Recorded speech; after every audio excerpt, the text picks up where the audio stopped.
Hey team, my 2-minute conviction this week is that as leaders, we are defined by the sum of our habits. Habits aren't just doing things well. Occasionally, it's about building a repeatability into the excellence in how you live and how you lead. Habits form at that intersection between skill, knowledge, and desire. That is what you know, what you're good at, and what you love. And if you can find the Venn in the middle there, that is where you can build sustainable, life-giving leadership habits. Motivation can get you started in a lot of your initiatives, but it's the habits that keep you going. And the great news is habits are addictive.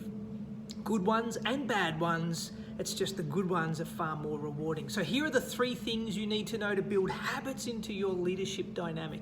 Number 1, you need to have a reminder. That is, every time there is a trigger or a cue or an event, it starts to initiate your habit. The second thing is you need a routine. That is, there's a process or a behavior that follows that reminder.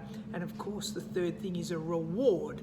That is something that positively reinforces the way you are choosing to live. So they're the 3 R's, the reminder, the routine, and the reward. And a quick example in my leadership is, because I am naturally more task-focused than people-focused, and I have to intentionalize my engagement with people in the team, I will use as a reminder, as I walk in and swipe my card every morning, the reminder is that as I hear the beep on the door, I need to go and engage with my people before I sit down.